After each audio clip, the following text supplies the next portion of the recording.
السلام عليكم ورحمة الله وبركاته.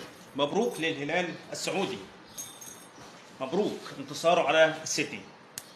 والناس بقى اللي بتقارن ما بين الاهلي عمل ايه والهلال عمل ايه. اولا الاهلي وهو طبيعي خبط الهلال 4. طيب وايه كمان؟ الاهلي في وعكة جامدة بصراحة يعني. ليه؟ لان الوعكة دي مدبرة. مدبرة. وانا عرفت اصلا الاهلي داخل في حته كده مش كويسه. امتى؟ من ساعه ما تركي الشيخ عمل فيلم لاحمد عز اسمه القاضيه ولا ايه، وراح جاب قفشه عمل الاعلان ده هو وامام عاشور. ده معناه ايه؟ الفتنه ما بين الاهلي والزمالك، الفتنه ما بين جماهير الاهلي والزمالك.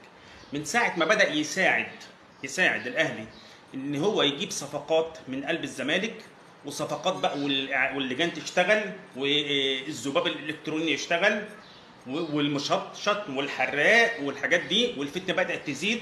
واصبح هم اللاعبين كله، هم اللاعبين ازاي يطلع يضايق جمهور الزمالك ازاي.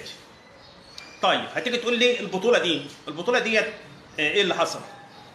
الناس رايحه تلعب بطوله عالميه زي دي تاخد عائلاتها معاها ليه؟ عشان ايه؟ ينزلوا يتفسحوا ويعملوا شوبنج في قلب المباريات ليه؟ كل ده على فكره فلوس مدفوعه للعيبه. يعني التذاكر ببلاش بتاعت اهالي الفيز ببلاش، كل الحاجات ديت هدايا من مين؟ مين بقى ما هو انت لو انت عايز فريق يروح يلعب ويركز في بطولته هتمنعه اللي هو ياخد اهله معاه.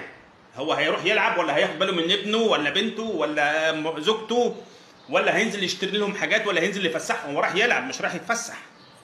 احنا مش في مصيف هنا. مين المسؤول عن كل الحاجات دي؟ مين اللي بيدفع فلوس للحاجات دي كلها؟ تمام؟ طب الفنانين والناس الجماهير اللي راحت وكلام من ده، مين المسؤول؟ عايز تعرف المسؤول مين؟ دور على اللي عمل كده في مونديال روسيا. المونديال بتاع روسيا.